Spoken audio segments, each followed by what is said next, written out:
नमस्कार दोस्तों, आप सभी का स्वागत है। दोस्तों, आज हम लोग उत्तर प्रदेश लोक सेवा आयोग द्वारा कंडक्ट कराया जाने वाला यूपी पीसीएस 2024 के एग्ज़ाम पैटर्न के बारे में जानने की कोशिश करेंगे। और इसके साथ साथ हम लोग ये भी देखेंगे कि जो प्रीलिम्स का पेपर होता है इस एग्ज़ाम का, उसका सिलेबस क्या है और उसका पैटर्न क्या है।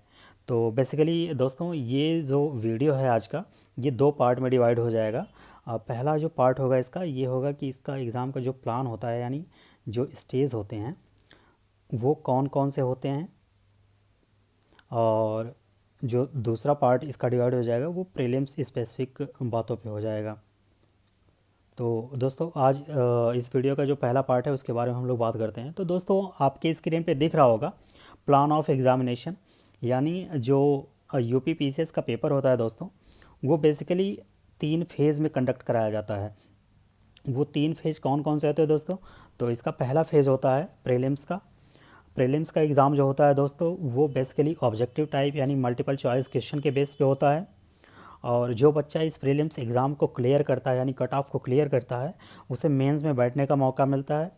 जो मेंस में बैठता है वो बेसिकली, ये एग्ज़ाम जो होता है ये रिटन एग्ज़ामिनेशन होता है। ये वहाँ पे जाके आपको लिखना होता है। और जैसा प्रीलिम्स में ऑब्जेक्टिव टाइप होता है वैसा सवाल यहाँ पे नहीं आता है। यहाँ पे सब्जेक्टिव क्वेश्चन आपसे पूछे जाएंगे और बेसिकली आपको वहाँ पे जाके लिखना पड़ेगा। और फाइनली जो बच्चा मेंस को क्लियर करता है उसे पर्सनालिटी टेस्ट के लिए बुलाया जाता है। और इस टेस्ट में अपेयर होने के बाद आप ये फाइनल रिज़ल्ट घोषित कर दिया जाता है। तो इसका मतलब ये है कि दोस्तों, ये 3 फेज़ में डिवाइड है ये एग्ज़ाम जो होता है यूपी पीसीएस का एग्ज़ाम। यूपी पीसीएस का जो एग्ज़ाम होता है दोस्तों, वो 3 फेज़ में होता है। पहले फेज़ को हम लोग कहते हैं प्रीलिम्स का एग्ज़ाम, दूसरे फेज़ को हम लोग कहते हैं मेंस का एग्ज़ाम, और तीसरा जो होता है दोस्तों उसे हम लोग नॉर्मली टर्म यूज कर देते हैं इंटरव्यू या पर्सनालिटी टेस्ट। तो दोस्तों, अब हम लोग प्रीलिम्स का जो एग्ज़ाम होता है उसकी कुछ बेसिक बातों को जान लेते हैं। प्रीलिम्स का एग्ज़ाम बेसिकली दोस्तों, एक ही दिन में 2 पेपर होते हैं इसके।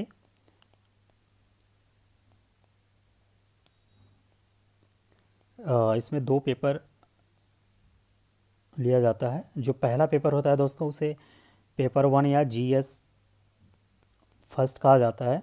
और जो दूसरा पेपर होता है दोस्तों, उसे हम लोग सी सेट के पेपर के नाम से जानते हैं। तो जीएस फर्स्ट और सी सेट, ये दोनों पेपर दोस्तों 200 मार्क्स के होते हैं। और दोनों के लिए, हर एक पेपर के लिए 2 घंटे का टाइम स्लॉट दिया जाता है आपको। यानी जीएस पेपर 1, यानी जो पेपर 1 होगा जीएस का, उसके लिए 200 मार्क्स होते हैं, कैरी करता है। और सी सेट का पेपर जो होता है उसका भी 200 मार्क्स ही है। और दोनों के लिए 2-2 घंटे का टाइम अलॉट है। जो जीएस पेपर 1 होता है दोस्तों, इसमें बेसिकली आपको 150 सवाल पूछे जाते हैं, 150 क्वेश्चन। और जो सी सेट का पेपर होता है दोस्तों, इसमें 100 सवाल आते हैं। तो इसमें हर एक सवाल जो होता है दोस्तों 1.33 मार्क्स कैरी करता है। और इसमें हर एक सवाल 2 मार्क्स कैरी करता है। ये कुछ इसकी बेसिक बातें हैं। और जो पेपर 2 होता है दोस्तों, ये सी सेट वाला पेपर, ये क्वालिफाइंग होता है। क्वालिफाइंग का मतलब है कि दोस्तों, इसमें आपको मिनिमम 67 मार्क्स लाना ही है आउट ऑफ 200। अगर आप 200 में से 67 मार्क्स इसमें नहीं ला पा रहे हैं तो आपका जो जीएस वाला जीएस पेपर 1 होगा, आप 200 में अगर 150 प्लस भी मार्क्स पा रहे हैं तो भी आप क्वालिफाई नहीं कर पाएंगे प्रीलिम्स। तो जो सी सेट वाला पेपर होता है सर, उसको क्वालिफाइंग करना मस्ट होता है।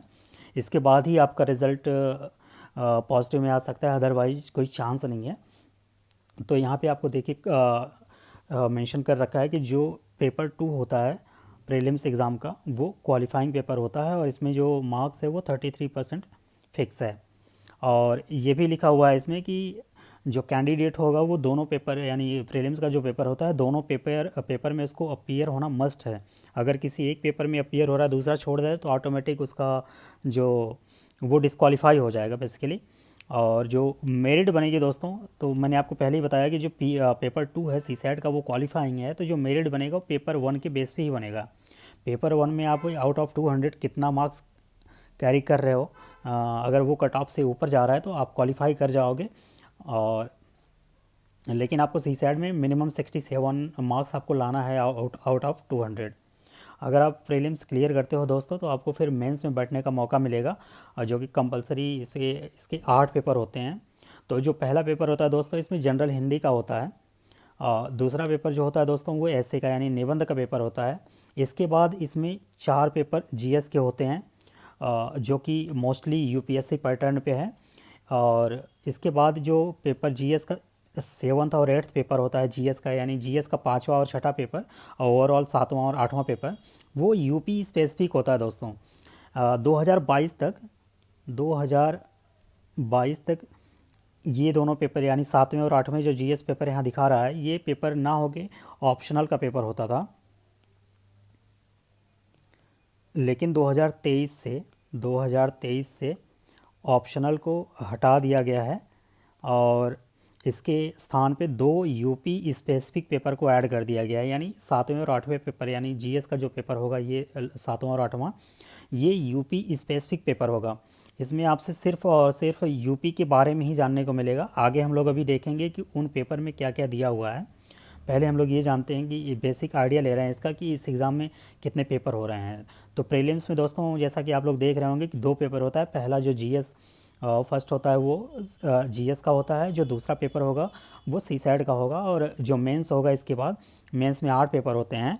और जो जीएस के पेपर होते हैं वो 200 मार्क्स के होते हैं। जो हिंदी का जनरल यानी सामान्य हिंदी और निबंध का होगा वो 150 मार्क्स का होता है। और मेंस में हर एक पेपर के लिए आपको 3 घंटे का टाइम दिया जाएगा। और एक एक दिन में 2 पेपर होते हैं दोस्तों। सुबह एक स्लॉट होगा, एक शाम को यहाँ पे मेंशन कर रखा है 9:30 से 12:30 बजे तक, फिर 2 से 5 बजे तक। और मेंस का पेपर होने के बाद अगर जो बच्चा यानी जो स्टूडेंट मेंस क्लियर करेगा, उसे इंटरव्यू में बैठने का मौका मिलेगा, जो कि 100 मार्क्स का होता है। तो ये 3 स्टेज हैं दोस्तों यूपी पीसीएस के एग्ज़ाम के। ये तीनों स्टेज जो बच्चा क्लियर करेगा वो फाइनली ऑफिसर्स बनेगा। और उसका अगर लिस्ट में नाम आ गया तो फिर आप समझ ही रहे हैं, अगर आप इसकी तैयारी कर रहे हैं तो आप इस बात को समझ पा रहे होंगे। दोस्तों अब हम लोग इसके दूसरे पार्ट, इस वीडियो के दूसरे पार्ट में आते हैं, जो कि प्रीलिम्स स्पेसिफिक बातें हम लोग करेंगे कि आखिर प्रीलिम का जो सिलेबस है वो क्या है और किस सब्जेक्ट का कितना वेटेज होता है, इसके बारे में थोड़ा जानने की कोशिश करते हैं। तो दोस्तों आपके सामने स्क्रीन पे यहाँ दिख रहा होगा सिलेबस फॉर प्रीलिम्स एग्जामिनेशन। और इस एग्ज़ाम में जो पहला पेपर होता है, मैंने यहाँ ऊपर आपको मेंशन किया कि वो जनरल स्टडीज़ का होता है। और ये पेपर 2 घंटे का होता है और 200 मार्क्स का होता है। इसमें यहाँ पे आपको कुछ टॉपिक कमीशन ने मेंशन कर रखे हैं जो कि इसके सिलेबस के रूप में जाना जाता है। तो आपको देखिए यहाँ पे दिख रहा होगा कि जो पहला टॉपिक यहाँ पे मेंशन किया हुआ है current events of national and international importance का, यानी करंट अफेयर से आपके सवाल पूछे जाएंगे। दूसरा टॉपिक है दोस्तों history of India and Indian national movement. तीसरा टॉपिक है इंडिया एंड वर्ल्ड ज्योग्राफी, यानी ज्योग्राफी से सवाल आएंगे। चौथा टॉपिक है दोस्तों आपका यहाँ पे इंडियन पॉलिटी एंड गवर्नेंस, यानी इंडियन पॉलिटी से सवाल आएंगे। पांचवा है इकॉनमी। छठा टॉपिक है एनवायरनमेंट से आएगा। और सातवां टॉपिक है आपका जनरल साइंस। ये कुछ ब्रॉड यानी मेजर यानी कोर सब्जेक्ट हो गए हैं जो पेपर वन में, जिस सब्जेक्ट से पेपर वन में आपको सवाल देखने को मिलेंगे। और हर एक टॉपिक, हर एक सब्जेक्ट से ठीक ठाक सवाल यहाँ पे देखने को मिलते हैं। अगर 150 सवाल आ रहे हैं तो मैं आपको अभी बताऊंगा कि हर एक सब्जेक्ट से जो भी करंट 5-6 साल का जो ट्रेंड चल रहा है उससे कितने सवाल आ रहे हैं उसके बारे में डिस्कस करेंगे। आपको एक ब्रीफ आइडिया यहाँ पे लग रहा होगा कि करंट अफेयर से सवाल आएगा, हिस्ट्री से आएगा, ज्योग्राफी से आएगा, इंडियन पॉलिटी से आएगा, इकोनॉमी से आएगा, इन्वायरमेंट जनरल साइंस से आएगा। कुछ टॉपिक जो इससे बाहर के यानी इससे मिलता जुलता होता है उसे हम लोग मिसलेनियस के टॉपिक में डाल देते हैं। और अगर ये यूपी का एग्ज़ाम है दोस्तों, आपको भी पता होगा कि यूपी स्पेसिफिक सवाल अगर ना आए तो एग्ज़ाम का जो पेपर है वो अधूरा रहता है। कम ही आए लेकिन आता ज़रूर है। तो यूपी स्पेसिफिक टॉपिक आ जाता है, कुछ सेंसस से पूछ लेता है ये। तो ये सब जो टॉपिक हैं ये मिसलेनियस में अभी आप काउंट कर सकते हो। तो आपको यहाँ से ये GS1 पेपर, जो GS का पेपर 1 होगा उसके बारे में कुछ बेसिक आइडिया लग गया होगा। अब हम लोग बात कर लेते हैं जो दूसरा पेपर होगा सी सैट का, जो उसी दिन होता है सेकंड पाली में। और इस पेपर में भी दोस्तों ये 2 घंटे आपको टाइम दिया जाएगा और ये भी 200 मार्क्स का होता है। तो दोस्तों इसमें जो टॉपिक मेंशन किया गया है कमीशन की तरफ से वो है comprehension, interpersonal skills, logical reasoning, decision making, general mental ability, elementary mathematics जो होता है उसके बारे में आएगा, फिर जनरल इंग्लिश से आएगा और जनरल हिंदी से। तो यहाँ पे दोस्तों जो स्टूडेंट को सबसे ज़्यादा परेशान करता है वो इंटरपर्सनल स्किल्स परेशान करता है और एक डिसीजन मेकिंग और प्रॉब्लम सॉल्विंग। ये 2 टॉपिक ऐसे हैं जिनका मतलब मार्केट में अभी तो फ़िलहाल नोट्स मिलने लगा है, लेकिन वही है कि अगर आप इसको प्रैक्टिस नहीं करके जाएंगे तो आप हो सकता है आप परेशानी में आ जाएं। दोस्तों जो जनरल हिंदी, इंग्लिश और मैथमेटिक्स है वो up to class 10th level का पूछता है और आपको इसकी प्रैक्टिस करने की ज़रूरत होती है। जो लास्ट ईयर 2023 का एग्ज़ाम हुआ है दोस्तों, इससे पहले जो जनरल हिंदी यानी सामान्य हिंदी का जो पेपर होता था, क्वेश्चन आते थे वो लगभग 20 आते थे, लेकिन लास्ट ईयर आई थिंक 25 कर दिया है। तो हिंदी का सवाल लास्ट ईयर वाले पेपर में ज़्यादा पूछ लिया था और उसी प्रकार से जनरल इंग्लिश का जो पेपर मतलब क्वेश्चंस होते हैं वो भी लगभग अराउंड 20 के आसपास ही होते हैं। तो इन 2 टॉपिक से आपको लगभग 40 to 45 क्वेश्चन यहाँ से आपको देखने को मिलेगा और इसके बाद कुछ रीजनिंग होगा, कुछ मैथ होगा, वो लगभग आपको 25 क्वेश्चन देखने को मिलेंगे। जो और 2 पैसेज आता है, एक हिंदी में ही आता है, एक इंग्लिश में आता है। तो कंप्रिहेंशन वाला जो पार्ट हो जाएगा वो यहाँ पे आपको देखने को मिल जाएगा। इसके बाद दोस्तों जो इंटरपर्सनल स्किल और डिसीजन मेकिंग, इससे लगभग 20 से 25 सवाल आते हैं। इन 2 टॉपिक से लगभग इतना आते हैं। तो दोस्तों ओवरऑल मिला के इसमें इस पेपर में 100 सवाल आपको देखने को मिलेंगे और आपको यहाँ पे सिलेबस देखने को मिल रहा होगा सामने कि जो एलिमेंट्री मैथमेटिक्स होगा वो up to class 10th level तक का आएगा और इसमें कुछ टॉपिक ऐसे हैं जैसे अरिथमेटिक हो गया, इसमें नंबर सिस्टम आएंगे, एवरेज आएगा, रेशियो एंड प्रोपोर्शन आएगा, percentage, profit loss, simple and compound interest, work and time, speed, time and distance आएगा। ये कुछ टॉपिक यहाँ पे मेंशन किया हुआ है, इससे सवाल आपको देखने को मिलेंगे। इसके बाद दूसरा जो टॉपिक है अलजेब्रा का है। अलजेब्रा जो मैथमेटिक्स बैकग्राउंड के होंगे उनको अच्छा खासा समझ में आ रहा होगा कि ये क्या मेंशन किया है और जो नॉन मैथमेटिक्स बैकग्राउंड के हैं उनको घबराने की बिल्कुल ज़रूरत नहीं है, क्योंकि इसमें मौका मिलता है कि अगर आपकी मैथ कमज़ोर है तो आप रीजनिंग को टारगेट कर सकते हैं, इंग्लिश और सामान्य हिंदी का। और जो ये इंटरपर्सनल स्किल्स और डिसीजन मेकिंग है इसको भी सॉल्व करने की कोशिश कीजिए। जो तीसरा टॉपिक मैथ में मेंशन किया है दोस्तों वो है जियोमेट्री का और चौथा जो स्टैटिस्टिक्स का है। इसके बाद दोस्तों अब हम लोग देखते हैं कि जो इसमें दूसरा ये जनरल इंग्लिश की बात कर रहा है। ये जनरल इंग्लिश में दोस्तों कंप्रिहेंशन से क्वेश्चन देखने को मिलेंगे, एक्टिव एंड पैसिव वॉइस से मिलेंगे, पार्ट ऑफ स्पीच से मिलेंगे, ट्रांसफॉर्मेशन ऑफ सेंटेंसेस से मिलेंगे, डायरेक्ट एंड इनडायरेक्ट स्पीच से मिलेंगे, पंक्चुएशन एंड स्पेलिंग से मिलेंगे, वर्ड मीनिंग से मिलेंगे, वोकैबुलरी एंड यूजेस से मिलेंगे, इडियम्स एंड फ्रेजेस से मिलेंगे, फिल इन द ब्लैंक से मिलेंगे। ये कुछ कुल 10 टॉपिक यहाँ पे मेंशन कर रखा है। इन्हीं में से आपको इंग्लिश के सवाल देखने को मिलेंगे और ये जनरली इंग्लिश का जो क्वेश्चन होते हैं वो लगभग 20 होते हैं। यहाँ से आपको 20 क्वेश्चन देखने को मिलेगा और उसी प्रकार से यहाँ पे सामान्य हिंदी का जो टॉपिक है उसको मेंशन, ये भी हाई स्कूल स्तर का यानी up to class 10th level तक का होगा। इसमें आपको कुछ कुल 14 टॉपिक देखने को मिल रहा है। पहला जो है हिंदी वर्णमाला या विराम चिन्ह, शब्द रचना, वाक्य रचना अर्थ से होगा, तीसरा है शब्द रूप, चौथा है संधि समास, पाँचवा है क्रियाएं, और छठवां टॉपिक है अनेकार्थी शब्द, सातवां है विलोम शब्द, आठवां है पर्यायवाची शब्द, नौवां है मुहावरे एवं लोकोक्तियाँ, 10वां है तद्भव और तत्सम, देशज या विदेशी। ये बेसिकली इसमें शुद्ध अशुद्ध की बात करता है। वो 4 ऑप्शन दे के पूछ लेगा आपसे कि कौन सा शुद्ध है कौन सा अशुद्ध है, उसके बारे में पूछ लेगा। 11वां टॉपिक है वर्तनी, 12वां है अर्थबोध, तीसरा और 13वां है हिंदी भाषा के प्रयोग में होने वाली अशुद्धियाँ, और 14वां टॉपिक है जो उत्तर प्रदेश की मुख्य बोलियाँ। ये कुछ दोस्तों प्रीलिम्स का सिलेबस है और मैंने आपको पहले ही बताया कि 2 पेपर में जो ऊपर वाला ये GS1 का है उसका अलग सिलेबस है, इसका अलग सिलेबस है और आपको दोनों इक्वली फोकस करना है। अगर आप मैथमेटिक्स या नॉन मैथमेटिक्स दोनों बैकग्राउंड के, तो भी ऐसा नहीं है कि ओवर कॉन्फिडेंस में वहाँ पे चले जाना है आपको बिना प्रैक्टिस किए। प्रैक्टिस तो आपको करना ही पड़ेगा, क्योंकि 67 मार्क्स लाना भी ईजी नहीं होता। काफ़ी बच्चे CSAT ही क्लियर नहीं कर पाते और GS में उनका अच्छा खासा स्कोर होता है, फिर भी वो प्रीलिम से बाहर हो जाते हैं। तो आपको CSAT को इग्नोर बिल्कुल नहीं करना है और ज़्यादा से ज़्यादा आपको GS पे भी फोकस करना है, क्योंकि आपको मेरिट यही कट ऑफ क्लियर कराएगी। वो क्वालिफाइंग है बट इग्नोर आपको बिल्कुल नहीं करना है, कि ऐसा ना हो कि आप सिर्फ GS ही पढ़े जा रहे हैं और CSAT को एकदम इग्नोर ही करते जा रहे हैं। तो ऐसा आपको बिल्कुल नहीं करना है। तो दोस्तों यहाँ पे जो पेपर 1 होगा 2 घंटे का, जिसमें 200 मार्क्स का होगा और इसमें 150 क्वेश्चन आएंगे, यानी 150 क्वेश्चन आएगा इसमें। इसमें कुछ मेजर एरिया यहाँ पे लिखा हुआ है दोस्तों, जैसे कि करंट अफेयर्स अगर आप यहाँ पे देख पा रहे हो तो यहाँ से लगभग 30 क्वेश्चन हर साल देखने को मिलता ही मिलता है। ये 2-4 क्वेश्चन ज़्यादा भी हो सकता है, और नहीं अगर ज़्यादा आ रहा है तो ये लगभग आपको 30 तो मिल ही जाएगा। ज़्यादा अगर कहने का मेरा सेंस ये है कि ज़्यादा तब होगा जब ये यूपी का करंट अफेयर्स पूछ लेगा, और कुछ इकॉनमी से सवाल आ जाएंगे, जैसे बजट से आ गया, इकोनॉमिक सर्वे से आ गया। ये सब अगर मिला दिया जाए तो ये 30 से 35 भी हो सकता है। तो आपको करंट अफेयर्स पे सबसे ज़्यादा फोकस करना है। इसके बाद जो दूसरा पार्ट है दोस्तों वो है हिस्ट्री का।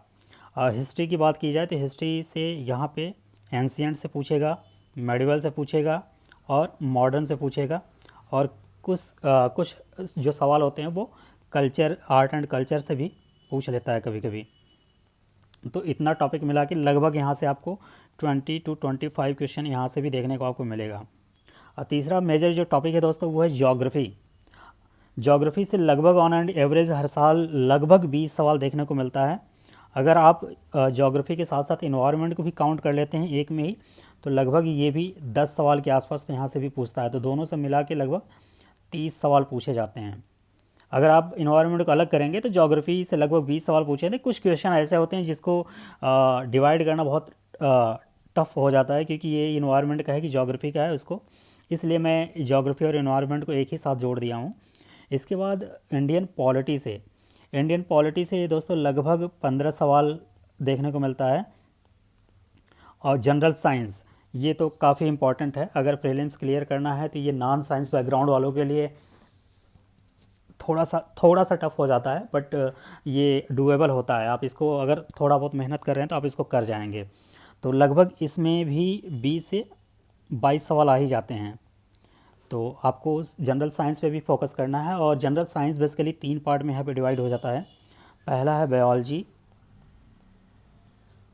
जिसमें सबसे ज़्यादा सवाल इसी से देखने को मिलते हैं, लगभग 12 सवाल के आसपास यहाँ से देखने को मिलेगा। इसके बाद आपका हो जाएगा फिजिक्स, इससे भी लगभग 4 से 5 क्वेश्चन देखने को मिलेगा, ऑन एंड एवरेज 5 मान लीजिए। और इसके बाद आएगा केमिस्ट्री, इससे भी लगभग 5 सवाल देखने को मिल सकता है। 3 से 5 वेरी कर सकता है, बट 5 सवाल मान के आप चलिए।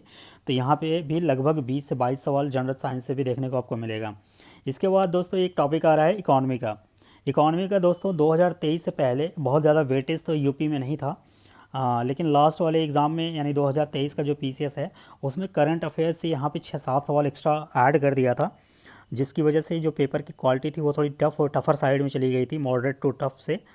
तो इकॉनमी से दोस्तों पहले लगभग 5 सवाल से 7 सवाल आते थे, लेकिन लास्ट ईयर का जो एग्ज़ाम था उसको देख के अब लग रहा है कि लगभग हो सकता है 10 सवाल से ज़्यादा ही आ जाएं। तो आपको इसको इग्नोर नहीं करना है। और ये इकॉनमी का जो करंट अफेयर्स है वो काफ़ी इंपॉर्टेंट हो गया, क्योंकि डायरेक्ट फैक्चुअल सवाल वहाँ से उठाया हुआ था। तो ये दोस्तों कुछ मेजर टॉपिक्स हैं जिस पे आपको, अगर आप इस एग्ज़ाम की तैयारी कर रहे हैं तो आपको फोकस करना पड़ेगा। तो ये कुछ बेसिक आइडिया मैं आपको यहाँ पे प्रोवाइड करने की कोशिश किया हूँ, और मुझे उम्मीद है कि आप लोग समझ पा रहे होंगे। और दोस्तों ये तो प्रीलिम्स की बात हो गई। अब हम लोग मेंस की बात करेंगे नेक्स्ट वीडियो में, और उसको डिटेल से जानने की कोशिश करेंगे। और फिलहाल मैं उम्मीद करता हूँ कि आपको समझ में आया होगा और आपकी प्रिपरेशन ठीक ठाक चल रही होगी। अगर इसका एग्ज़ाम अगर 2024 की बात किया जाए तो 17 मार्च को टेंटेटिव डेट रखा गया है दोस्तों। तो बहुत ज़्यादा टाइम आपके पास है भी नहीं। अगर आप इस एग्ज़ाम में अपीयर होना चाह रहे हैं, जो कि फॉर्म ऑनलाइन चल रहा है अभी, आप फिल कीजिए। और इस एग्ज़ाम में बैठने की आपकी अगर तमन्ना है तो आप जो ये यहाँ पे मैंने टॉपिक मेंशन कर दिया है इसी के अकॉर्डिंग पढ़ाई करने की कोशिश कीजिएगा। कि सबसे ज़्यादा आपको फोकस करना है करंट अफेयर्स पे, फिर आपको करना है हिस्ट्री पे, फिर ज्योग्राफी एंड एनवायरनमेंट पे, इसके बाद आपको जनरल साइंस पे करना है, फिर इंडियन पॉलिटी पे करना है, फिर इकॉनमी पे करना है। और जो लास्ट का टॉपिक है यहाँ पे दोस्तों, अगर हम लोग मान लें तो मिसलेनियस यानी 7 टॉपिक अगर हम लोग मांग लें तो जैसे उसमें सेंसस से सवाल पूछ सकता है। लगभग 4 से 5 सवाल सेंसस से होते हैं। फिर इसके बाद आपका यूपी स्पेशल से, फ़िलहाल आज के पिछले तो 3-4 टाइम से यूपी स्पेशल से बहुत ज़्यादा सवाल तो नहीं आ रहे हैं, बट कमीशन है, कुछ भी कर सकता है वो। तो आप लोग सरप्राइज़ के लिए तैयार रहिएगा। हो सकता है सवाल 10 से ज़्यादा भी हो सकता है ना भी हो, लेकिन आप इसको इग्नोर करके नहीं जा सकते हैं। तो ये कुछ टॉपिक हैं दोस्तों, इतने पे आपको उसी ऑर्डर में जिस ऑर्डर में मैंने लिखा है उसी ऑर्डर में आपको तैयारी करनी है। और मुझे उम्मीद है कि आपको पसंद भी आया होगा वीडियो। और इसका अगर आपको पीडीएफ चाहिए दोस्तों तो मेरे टेलीग्राम चैनल यानी लेट्स क्रैक सिविल सर्विसेज पे आप जाकर डाउनलोड कर सकते हैं। लेट्स क्रैक सिविल सर्विसेज, ये मेरा टेलीग्राम चैनल है। वहाँ पर मैं आपको इसका पीडीएफ प्रोवाइड कर दूँगा, वहाँ पे जाके आप इसको डाउनलोड कर सकते हैं। मिलते हैं दोस्तों नेक्स्ट वीडियो में, तब तक के लिए नमस्कार।